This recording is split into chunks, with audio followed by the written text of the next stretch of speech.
A very good morning to everyone present here. On behalf of Department of Orthodontics, DAPM RV Dental College, I extend a warm welcome to all of you for today's webinar on Maxillary Lateral Incisor Agenesis, Orthodontic Considerations. I extend my gratitude to all of you for taking time out of your busy schedule on a Saturday morning. The speaker for today's session was a former faculty at DAPM RV Dental College, Dr. Sharmila Arjunan. She did her BDS from M.R. Ambedkar Dental College, MDS from AME's Dental College, and secured second rank in her university exam. To enlist few of her academic accomplishments after she moved to Canada from RBDC, she is a member at American Cleft Palate and Craniofacial Association, International Association for Dental Research, Pacific Coast Society of Orthodontists. She is board eligible at American Board of Orthodontists. She is awarded Co-Investigator Aligned Technology Research Award, Mrs. Frances Mapplethorpe Award. Currently, she is an orthodontic resident at Faculty of Dentistry, University of British Columbia, Vancouver, Canada. We welcome you, ma'am. So without further ado, let's start with today's recorded session. Because of the time difference, Dr. Sharmila ma'am has shared her recorded webinar, and ma'am will be available to address the questions at the end of the session. So any questions, please drop in the chat box. Thank you. Sir, can you please start the video, Sunil sir?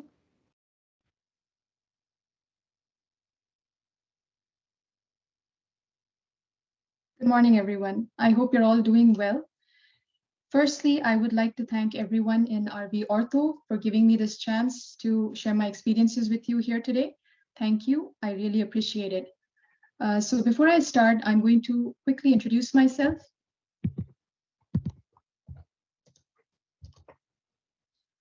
So my name is Sharmila Arjunan, and like many of you, I'm also from Bangalore.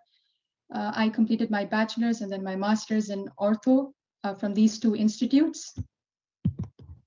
After graduation, I joined RV Ortho as a faculty member, a senior lecturer for close to 4.5 years. Some of you might remember me from back in the day. Presently, I am an orthodontic resident here at the Faculty of Dentistry, the University of British Columbia, which is located in the very beautiful city of Vancouver in Western Canada. So that's just a little bit about myself. Today, I'm going to be speaking about the topic maxillary lateral incisor agenesis and what would be the orthodontic considerations in treatment planning. My apologies, since this is a recorded lecture, there's not much scope for having an interactive session, but if you have any questions, comments, or suggestions, please feel free to write to me. I'll be more than happy in trying to answer them for you. So this is an overview of my lecture. First, I'm going to briefly speak about the prevalence and etiology of maxillary lateral incisors agenesis. Following that, I'm going to speak about the various treatment options that are available and what would be the appropriate case selection for each of them. After that, I'm going to be speaking about the orthodontic and biomechanical aspects of either choosing to close down the space and do canine substitution, or to open up the space and create space for a future restoration. It could be an implant restoration or a tooth-supported restoration. And finally, I'm going to be sharing one case with you, which I'm personally treating here at UBC, and which is very relevant to this topic. So the first one is prevalence and etiology of maxillary lateral agenesis. So maxillary lateral incisors are the second most commonly seen missing teeth in the arch after the third molars. Roughly about 2% of the adult population will have this maxillary tooth agenesis, maxillary lateral agenesis. It is more prevalent in females than males, and most often it is there is a bilateral occurrence of missing lateral incisors. If it is not bilaterally missing, then you can also see other associated anomalies, like you might have a missing lateral incisor on one side associated with a peg-shaped lateral incisor on the other side. Or you have a missing lateral incisor accompanied with ectopic or delayed eruption of your canines. This is described by the guidance theory, if you can recollect. So the lateral incisor acts as a guide for the eruption pathway of the canine. So if you have a missing lateral incisor, this could affect the eruption of your canines. Apart from that, you can also see missing second premolars. As you can see in this panoramic radiograph, this patient is in early mixed dentition stage, and there's clearly missing upper lateral incisors bilaterally. And if you look further, you can see that the lower 5 tooth buds are also missing. So when you see a dental anomaly like this, like a missing lateral incisors, don't stop looking. You might find other dental anomalies because they usually appear in pairs. When it comes to etiology, there seems to be a very strong genetic relationship or association with missing lateral incisors. And the literature suggests that MSX1 gene, PAX9 genes, as well as axin gene mutations are associated with missing lateral incisors.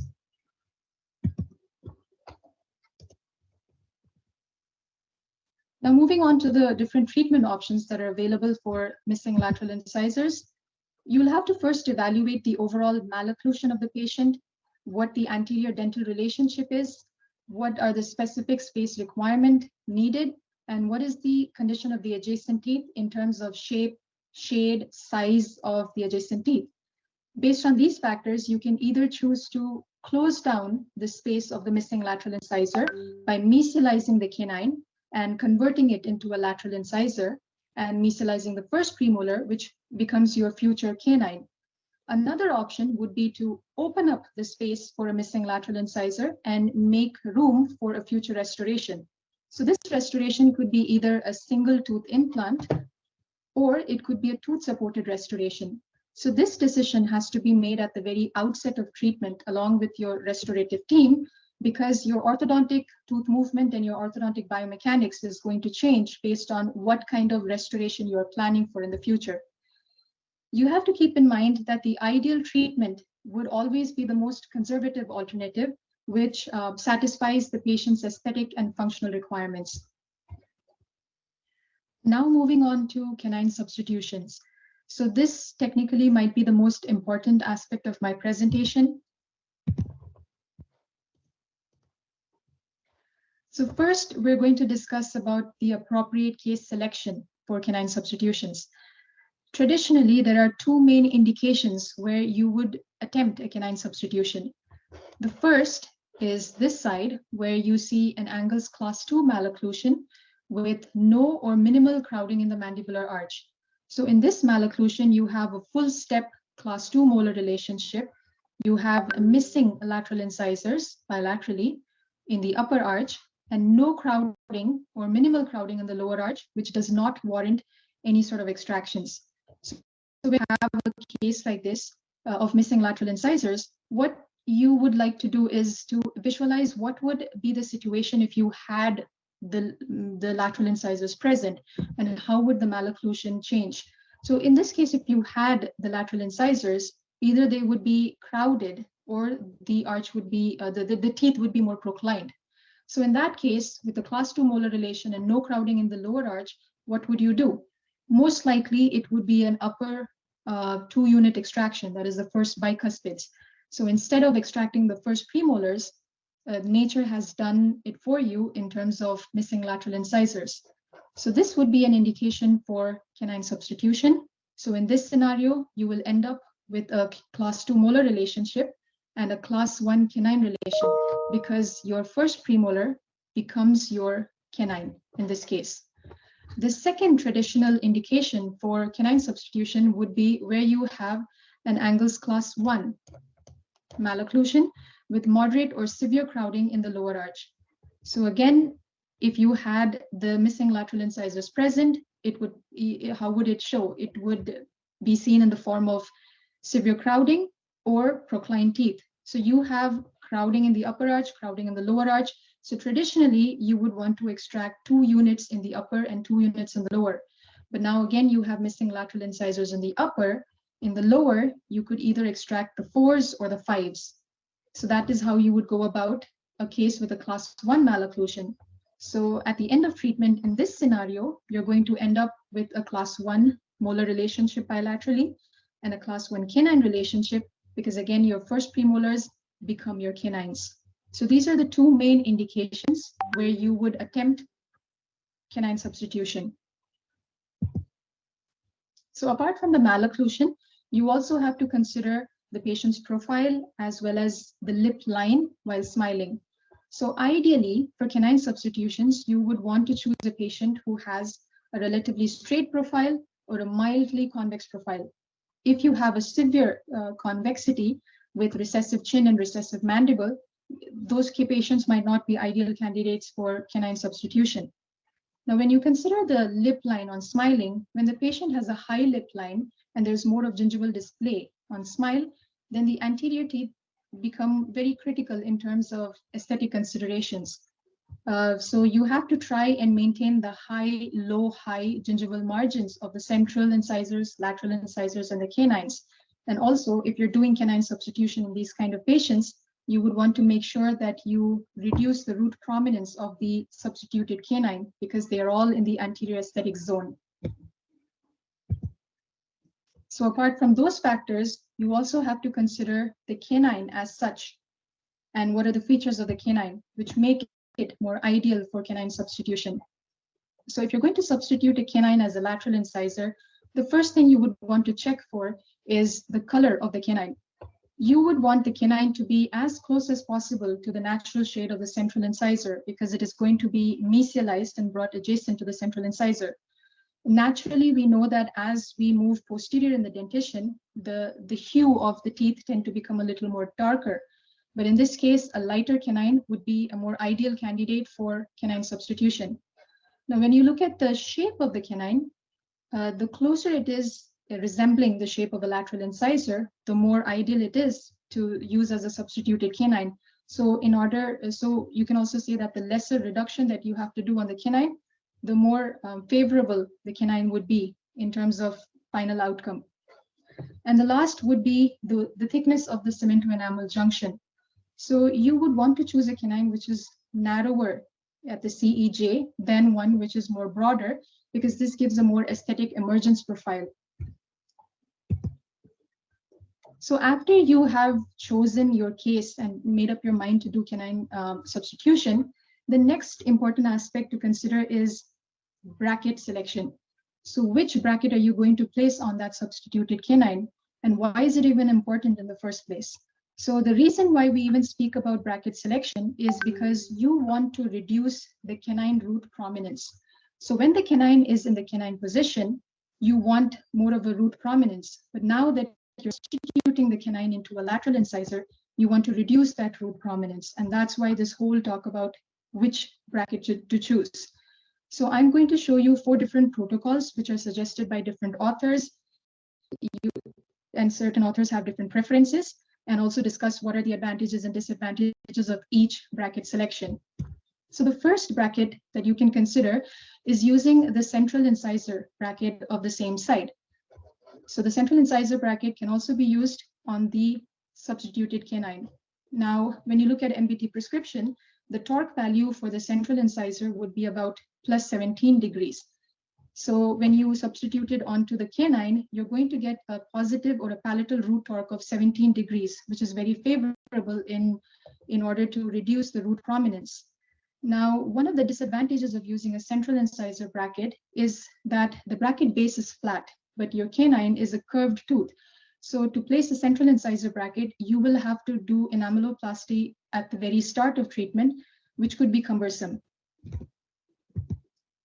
The second bracket protocol would be to use a lateral incisor bracket in the substituted canine region. Now, when you do that, you know that according to MBT prescription, the torque value for the lateral incisor is lesser than that of the central incisor at about plus or palatal root torque of 10 degrees. Now, it is going to give you a palatal root torque in the substituted canine, but it might not be sufficient because it's only 10 degrees. So in that scenario, you might have to add additional palatal root torque in the wire. Another aspect to consider when you're using a lateral incisor bracket is the thickness of the bracket base. So when you see, it is usually the lateral incisor bracket is thicker than that of the central incisor and the canines.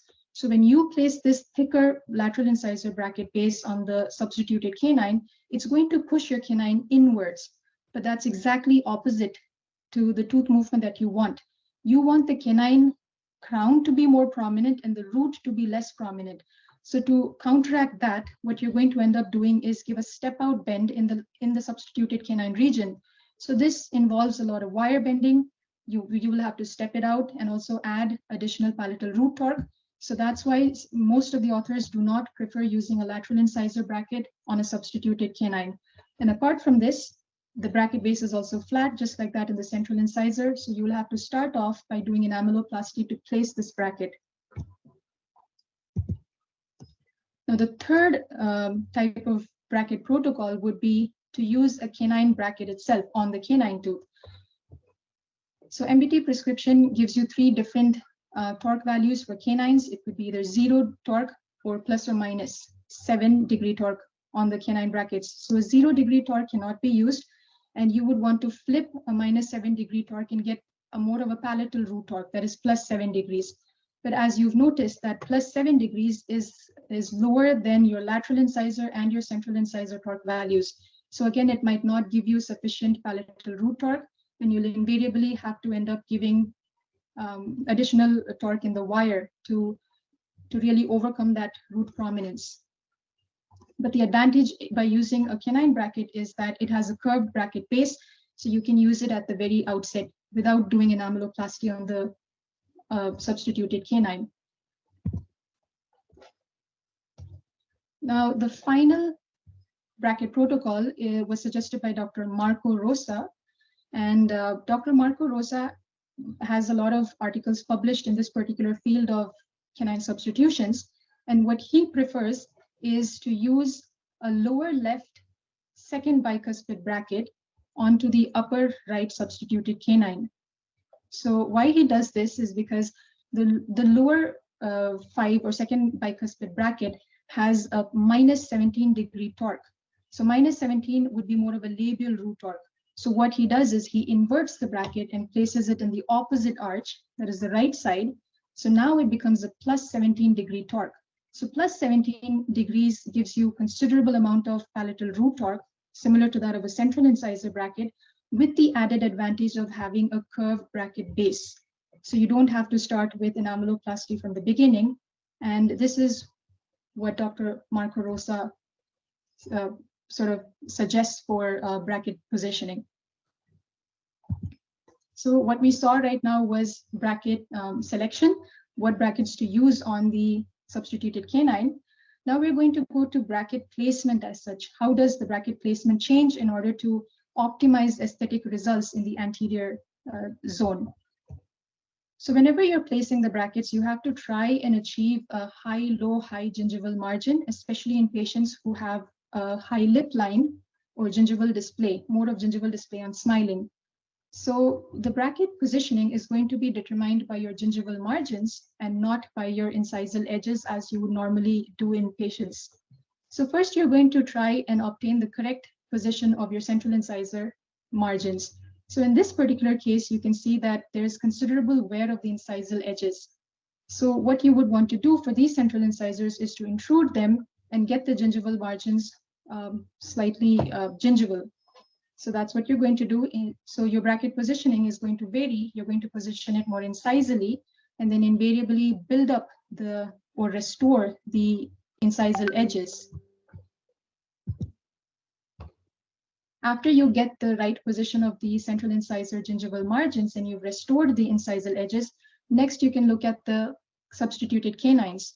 Now, in order to maintain the high-low, high gingival margin, what you would want to do is extrude these substituted canines. So to extrude it, the bracket positioning has to be more gingival. To extrude these two teeth, as you're doing that, the cusp tips are going to interfere with the lower incisors. So you will have to gradually equilibrate the cuspal tips, as suggested in this picture.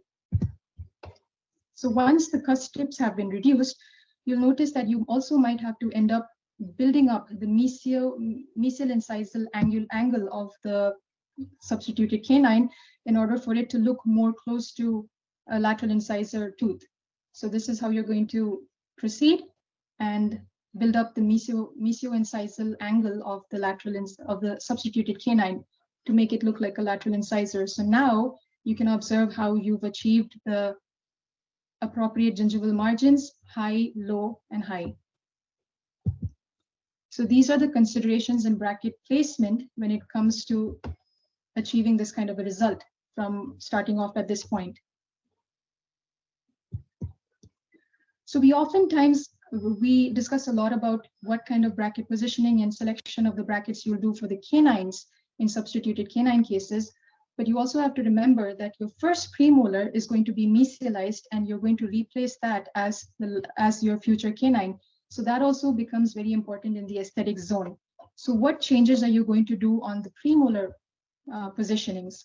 So Dr. Neil Kravitz, who is presently the editor of JCO, recently gave this wonderful elaborate lecture in AAO Miami, where he spoke about what changes he would do to the first premolars. So in order to maintain the high, low, high gingival margins, you might have to intrude the premolars because naturally the first premolars are smaller and more diminutive. So to get that good gingival margin, you might have to intrude it and then build up on the incisal edges. Apart from that, another important factor to consider would be to intentionally rotate the maxillary first premolar mesially in. So as you can see in these two halves of the picture, this side, the first premolar has not been rotated in. So you can see a very distinct occlusal embrasure, which is not very aesthetically pleasing. But on this side, the premolar has been rotated inwards, as you can see from the occlusal surface. This premolar is not rotated. This one is rotated intentionally, mesially in. So that in a way reduces the occlusal embrasure, and in turn, it might reduce the need for future composite restoration in that area. And what would be the reason to do that is described by the natural anatomy of the first premolar. So if you see, we know that there is a distinctive mesial developmental depression on the premolar roots. So when you do not rotate it mesially in, this developmental depression can be very unaesthetic in appearance. So now that we've discussed how to prepare a case for canine substitution, we're going to next go ahead and discuss what are the orthodontic considerations for opening up a space for a missing lateral incisor to prepare the patient to receive a restorative alternative in the future. So what are the treatment options available to us when you choose to open up the space or when the patient does not qualify as a good candidate for canine substitution? So you can either place a single tooth implant, which is more commonly done nowadays, or you can also prepare the patient to receive a tooth-supported restoration. So tooth-supported restoration can either be a resin-bonded FPD, a cantilevered FPD, or a conventional full coverage FPD. So first, we're going to speak about implants and how would you prepare a patient to receive an implant. So first and foremost, when you decide to open up space to replace a lateral incisor, you have to determine how much of space do you need. So there are 4 different methods.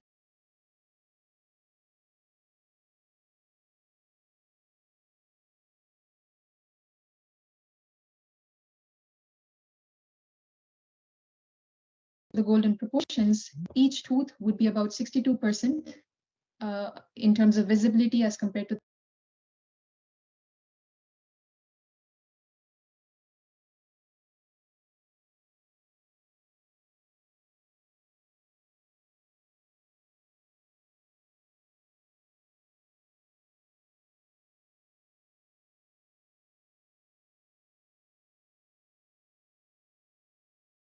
the missing lateral incisor.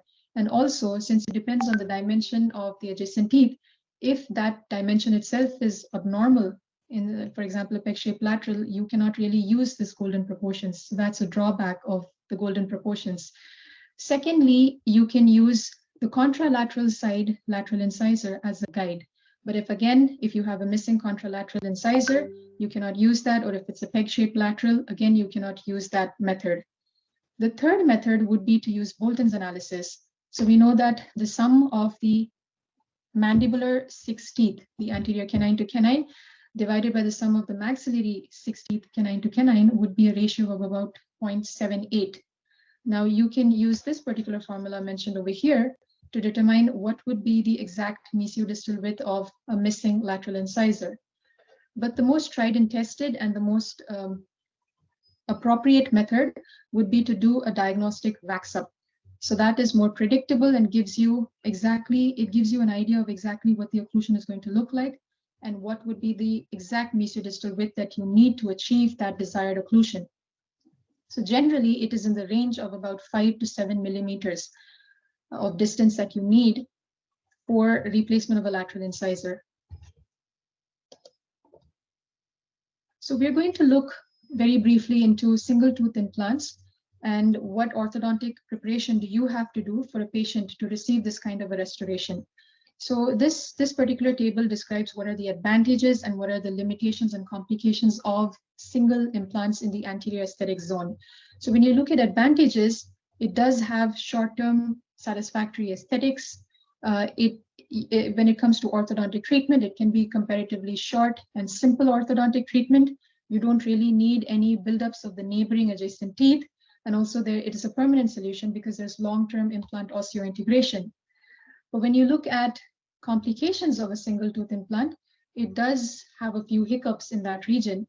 So first of all is progressive infraocclusion of the implant, even in mature adults. So there is just general perception that growing children, you don't place an implant in a growing child because the implant does not grow as an adjacent tooth would.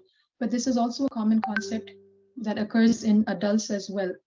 Now, also there is lack of uprighting of the natural incisors. So there could be a torque issue in the long run. There's no scope for orthodontic adjustments when you have an implant because it acts as an absolute anchor. In the long term, you can also see there's a bit of blue color discoloration on the labial gingiva of an implant. There could also be visibility of the metal and porcelain abutment over time. And the most telling could be interdental papillary recession, which creates a serious concern for aesthetics in the anterior region. So these are some of the problems that you encounter with a single tooth implant in the anterior region. Whenever you open up space and decide to place an implant, the first and foremost thing is that you need to have sufficient bone in that region for the placement of an implant. And the best way to do that when you have a missing lateral incisor would be to do what is known as an implant site development. So for that, the ideal age is when the patient is young. So you have to catch the patient young.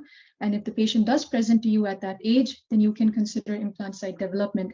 So what this basically is for example, if you see this panoramic radiograph, you have the central incisors, you have the permanent canines, and then you have a missing lateral incisor bilaterally. So you have the deciduous primary lateral incisor and the canine. So this is the B and the C. So what you would ideally do is extract the B and allow the permanent canine to erupt in the position of the lateral incisor, the future lateral incisor, adjacent to the central incisor. So that way, as the tooth erupts in that position, it brings bone along with it. So later on, when the patient is ready for orthodontic treatment, you can extract the C and distalize the canine. So that way, now you have adequate alveolar ridge width to consider a future implant in that region. So this would be the best way of doing placing an implant in the future by doing implant site development. But this might not always be possible. The patient might not report to you at that desired time.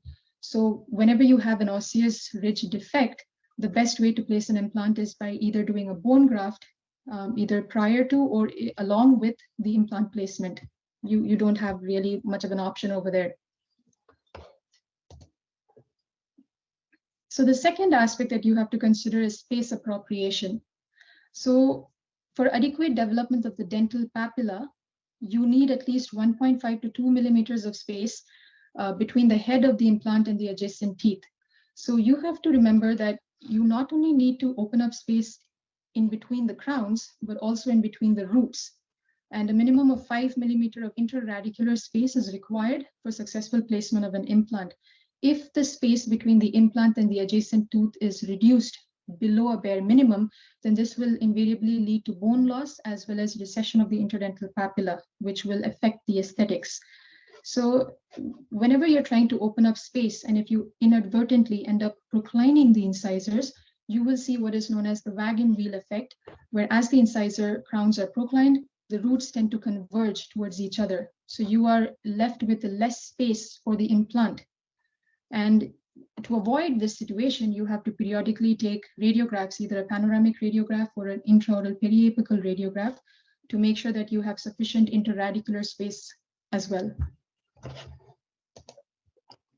The next important aspect to be considered is the papillary changes when you are doing space appropriation. Now, if you see over here, this is a case where you have a missing lateral incisor. So this is a central incisor. This is a canine, and you have a good papillary margin over here.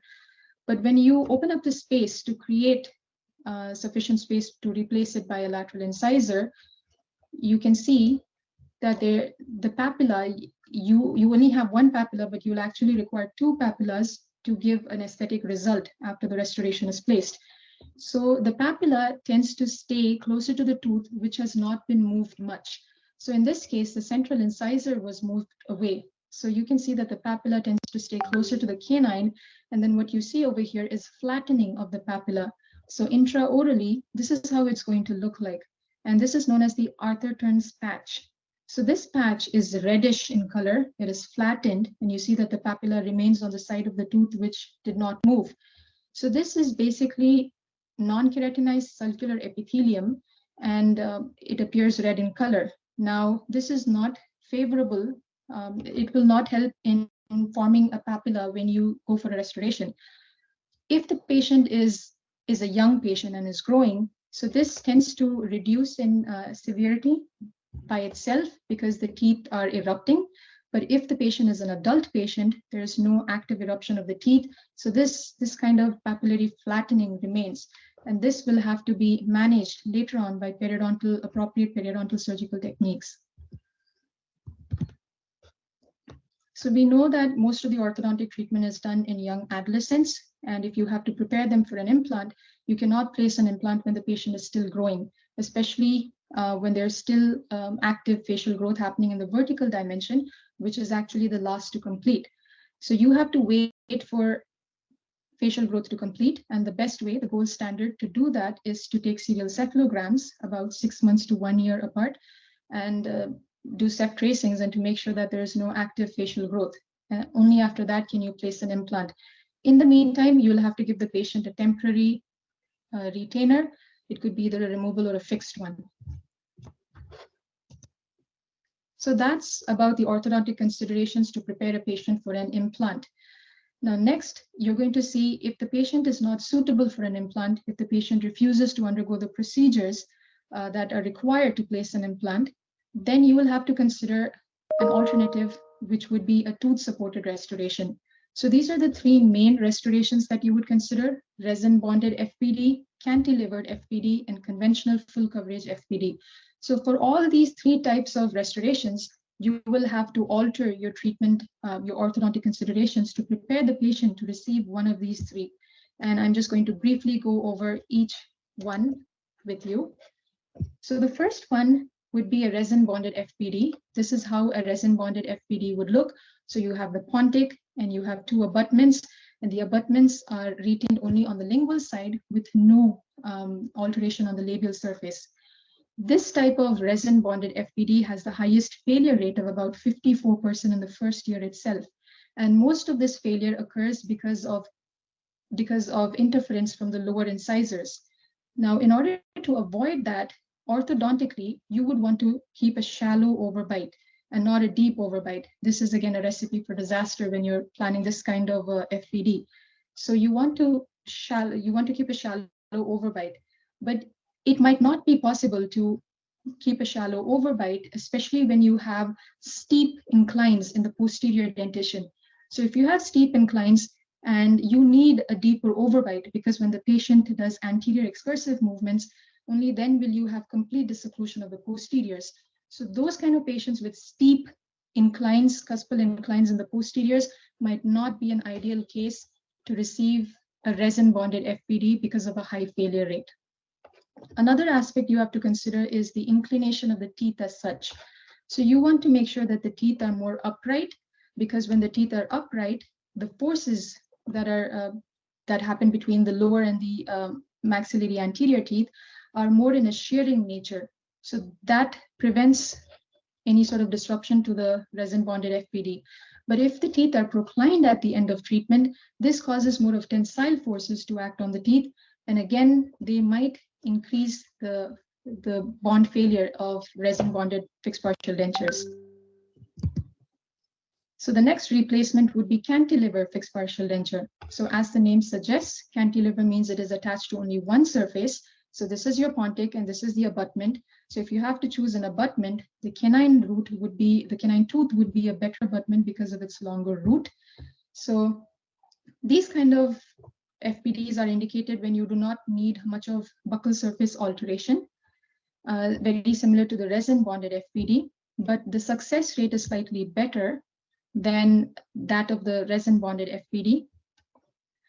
And how do these kind of cantilever fixed partial dentures retain itself?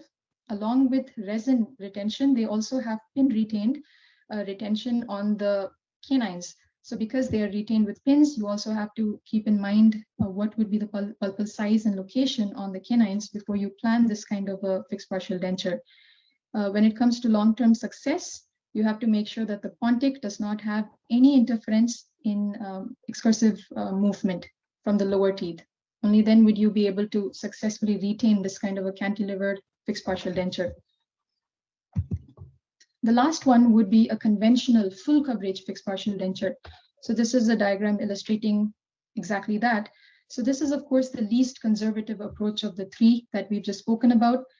It is mainly indicated when the abutment teeth require some sort of a restoration because of any structural abnormality, either because of severe caries or any defect in the enamel itself.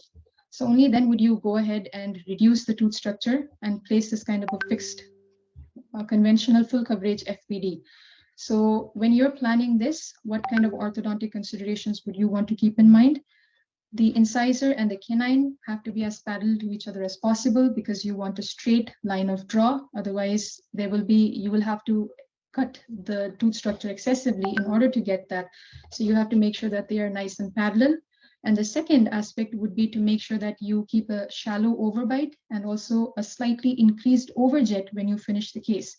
That is to accommodate for the increased restorative material when you make a full coverage FPD.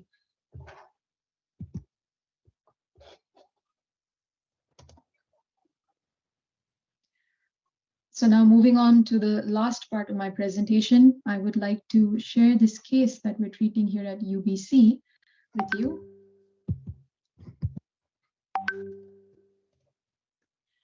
So this is a 35-year-old female patient. Let's call her AMR. Her chief complaint is that she doesn't like her smile, and you can see how she barely smiles in her pre-treatment pictures. So the important extraoral findings are that she has a mildly convex profile, a mesocephalic facial pattern, reduced incisal display on smile, and associated with a non-consonant smile arc.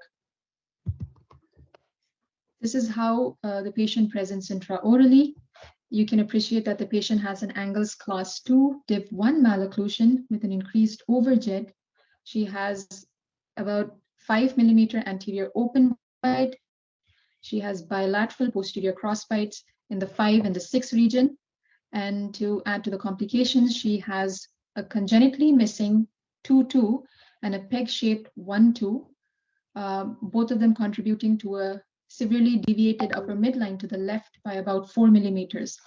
This patient also has an omega-shaped tapered upper arch form and mild crowding in the lower arch. If you see her cephalometric values, this patient has a skeletal class 1 pattern with orthognathic maxilla and mandible. She has an average mandibular plane angle.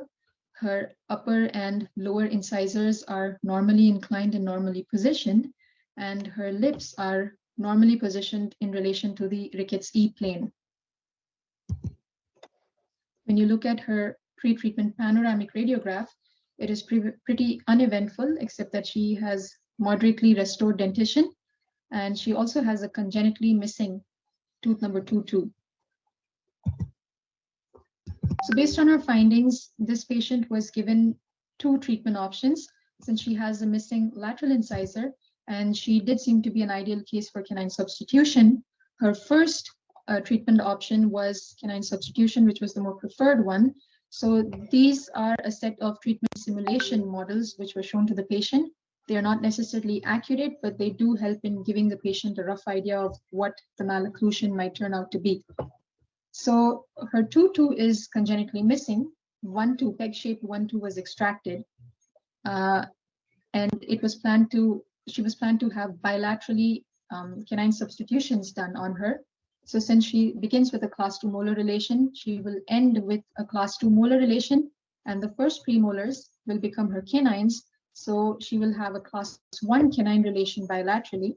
The anterior open bite was to be corrected mainly by extrusion of the incisors because she had reduced incisal display on smile at the start, and her posterior crossbite was basically to be corrected with archwire coordination, archwire expansion.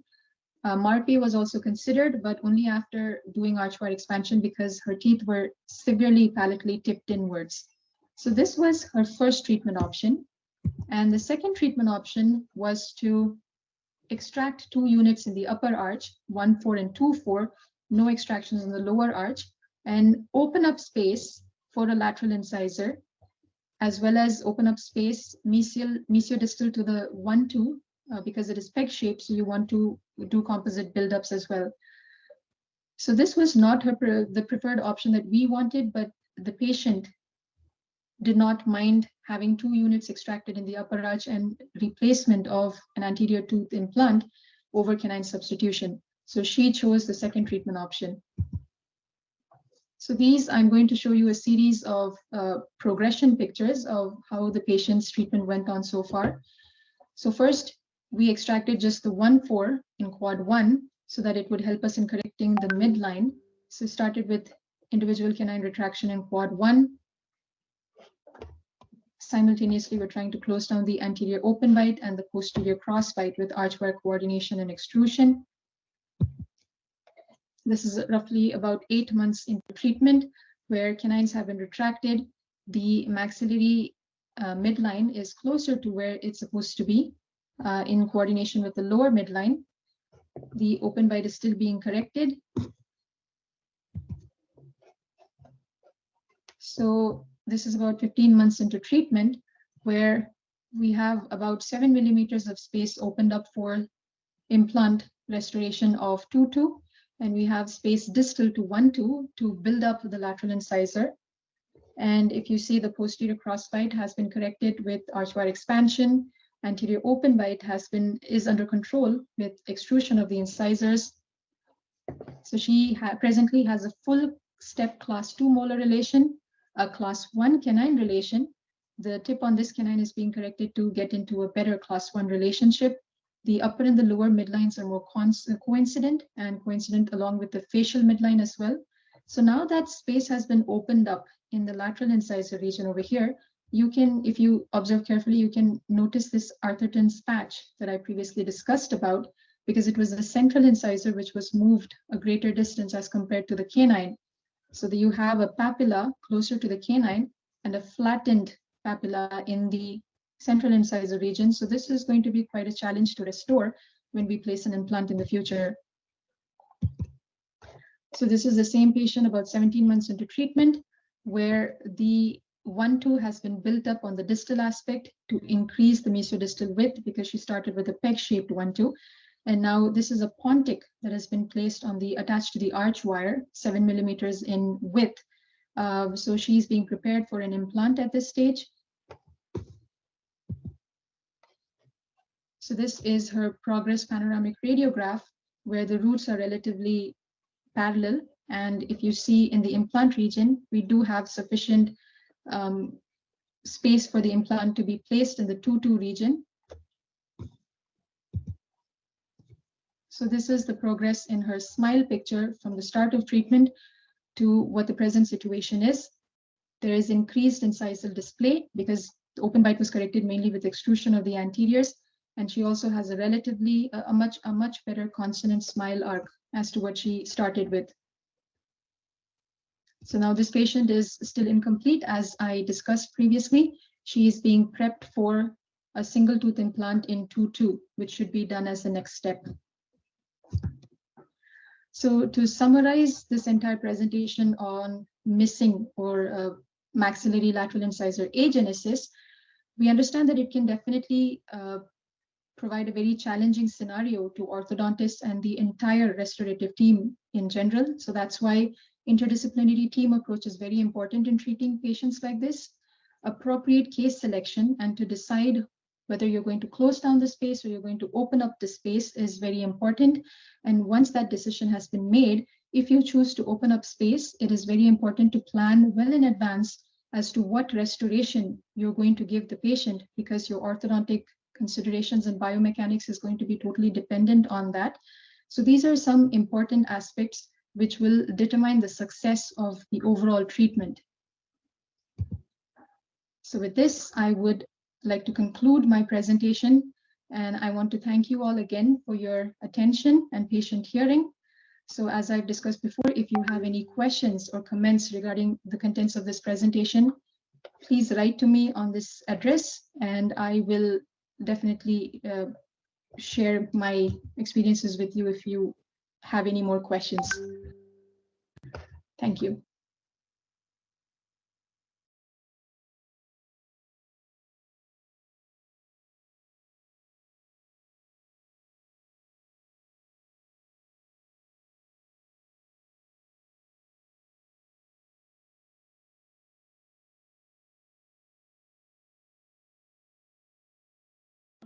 Yes, Sharmila ma'am is online. Ma'am, you can unmute yourself, ma'am.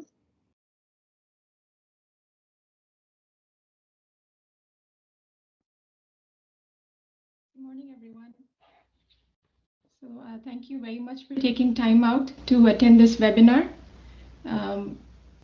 So I hope you found this interesting as much as I enjoyed making this webinar. So if you have any questions, comments, or suggestions, then I would be glad to take it and try to address it for you now.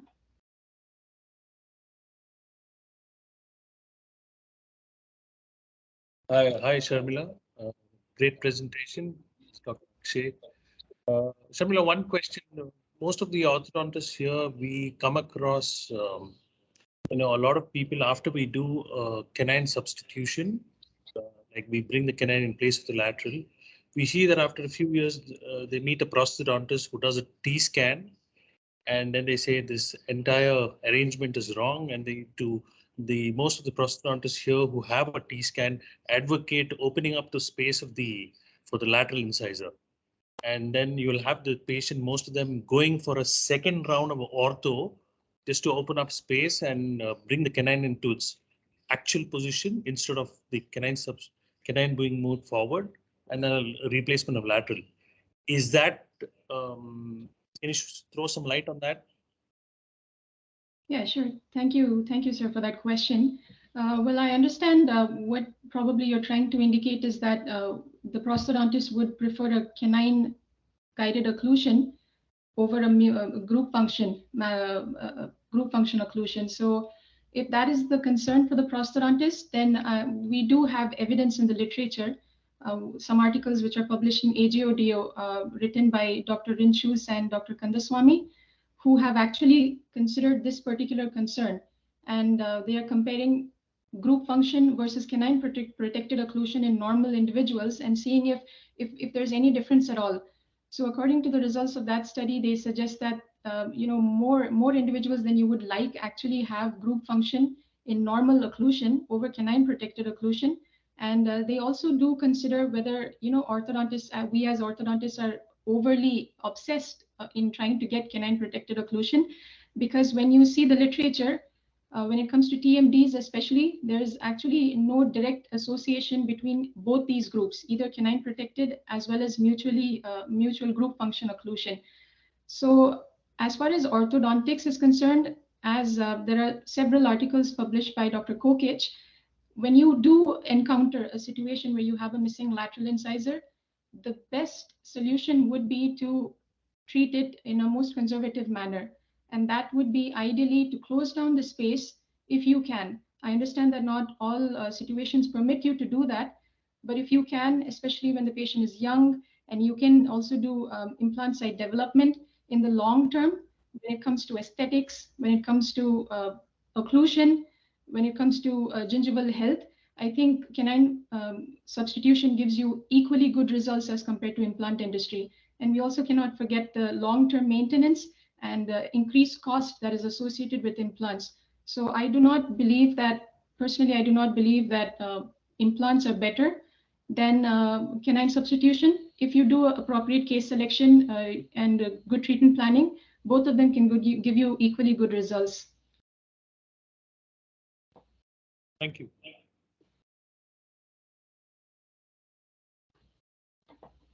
Ma'am, one more question. Mesial rotation of first premolar you told in case of canine substitution. So the contact point in the posterior region is a contact area. So that you're turning into a contact point again. So what would be the stability in the posterior region, ma'am? Well, I understand that because you are modifying the natural anatomy and intentionally rotating the first premolar mesially in, you would be altering the contact area into a contact point, as you mentioned. But also the tooth anterior to that would be, if you're going to do enamelloplasty and convert it anyway into a lateral incisor.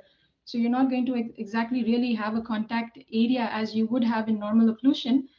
But the main purpose of that, and this particular aspect is not mentioned in Dr. Kokic's articles, but this was highlighted recently by Dr. Neil Kravitz. And he said that he did get very good results when he did that because he can avoid extra buildup of the premolar. And in doing so, you get more aesthetic results because you're moving the premolar into the more aesthetic zone. So that is the rationale behind that.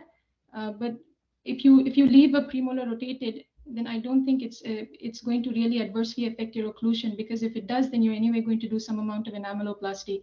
This is purely done from an aesthetic point of view, and it might not be required in all cases. In fact, if you do not have a very big occlusal embrasure, you probably don't have to do that. I hope that answers your question. Thank you, ma'am.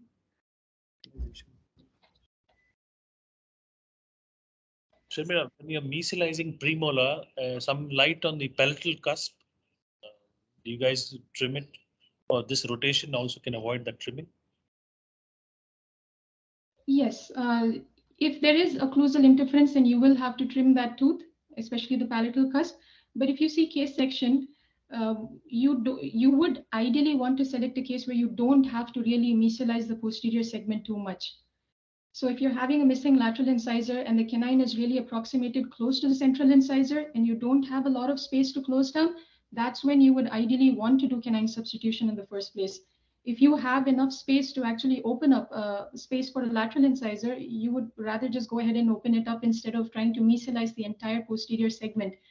So given that scenario, I don't think you'll really require a lot of enamelloplasty. But if there is a certain amount of occlusal interference, then yes, you would have to reduce the palatal cusp. Thank you, ma'am. Thank you for sharing your knowledge of treatment and interdisciplinary management of patients with lateral incisor agenesis. Now I request Dr. Akshay sir, the organizing secretary, to deliver the vote of thanks. Yeah. Good morning, everybody. And at the onset, I would really like Dr. Sharmila was kind enough to accept our invitation. Even in spite of this time difference, she took time out of her busy schedule, prepared the fantastic presentation for the benefit of all of us. I also like to thank the Bangalore Orthodontic Study Group, Dr. Chandrasekhar, Dr. Anup Beludi, for really cooperating with us. And we look forward to many such webinars by the Bangalore Orthodontic Society. I'd like to thank our principal, Dr. Asha Madam, and the RSST Trust, and my fellow faculty in my department, the course chairman, Dr. Dinesh, Dr. Amarnath, Dr. Dharma sir, Dr. Prashant, the head of the department.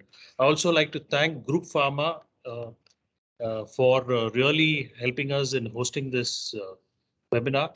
And thank you for all the attendees who have been taking the time out and been a part of this webinar. And Dr. Group Pharma, Dr. Sunil from Group Pharma would like to take over and present a few things. Thank you, Sharmila. Thank you very much. Thank you. Thank you very much. Just a quick aspects relating to the same event that is being held today. So congratulations to the entire team of RVDC, including the Orthodontic Society, who have done a fantastic job of making a very good webinar. And we are very happy to be your partners. Congratulations to Dr. Sharmila Madam for all her achievements. It is indeed heartening to see the success that she is enjoying. We always say welcome to the world of smiles because the Indian pharmaceutical industry, which is the world's third largest in terms of volume and 14th in terms of value, and one of the top 6 global pharmaceutical producers of the world, it is indeed creating a lot of smiles across the world. India has the largest number of US FDA approved manufacturing plants outside USA. The dental products too, the market is growing very good across the world, and this indicates the acceptance of dental services. And Indian dentists abroad and in India are doing a fantastic job, because of which we can see a very good improvement in the market itself. Of course, it is the biggest market of the toothpastes, which is doing very well, followed by other oral care products. The toothpaste market in India is reckoned to be around 15,000 crores total oral care market, and 10,000 crores is the toothpaste market, in which the herbal market of the toothpastes as well as the sensitivity toothpaste market is growing fast. Now you may be wondering why Julia Roberts is giving this fascinating smile, because smile is what we are all about, and that's what the dentists are doing. University of California, Berkeley they studied the class photographs of the various ladies who are smiling in the Mills College. Some girls smiled genuinely, which is a Duchenne smile. So there is both an involuntary component and voluntary muscle movement in that. And researchers in this observational study tracked down these women 30 years later. The genuine smilers were blessed with happier lives in terms of marriage, well-being, and career. So obviously, we have to learn to make a confident Duchenne smile, for which the dentist is the architect because he gives the confidence. So there is an involuntary component in this. The typical Pan Am smile or the air hostess smile is a non-Duchenne smile, but that is also a part of life. Group Pharmaceuticals commits itself to through various products for an honest and a genuine smile, and we have recently launched patented denture and orthodontic appliance cleansing tablets, which will turn the water once the tablet is put into the glass of water into green in 5 minutes, and in 15 minutes it turns blue. It means that the orthodontic appliance or denture has turned aseptic and stain free. So this is one innovation. All our products are well accepted by dentists. Thank you very much for this. We congratulate Rashtriya Shikshana Samiti, which is an iconic institution, even has RV Road and RV Metro Station dedicated to it, and has produced thousands of students across its institutions, including the IAS and IPS officers. Even the star cricketer Anil Kumble is a part of Rashtriya Shikshana Samiti Trust's product proteges, and even the chairman of HAL, like Mr. Mudgal. So congratulations to DAPM RV Dental College, and we thank you for your support as well as for your kindness in accepting us.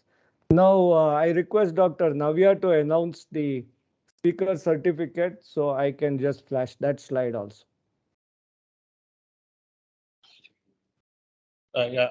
Thank you, sir. Thank you very much. Once again, I'd like to thank all of you and Dr. Sharmila Arjunan for being a part of the seminar. My faculty, Dr. Shraddha, Dr. Navya, and Dr. Rupak David, who was also a big support for this presentation. We would kindly flash the certificate. Thank you very much. Thank you, sir. Thank you. Thank you very much. So with due permission, I'll be closing the webinar. Yes, sir.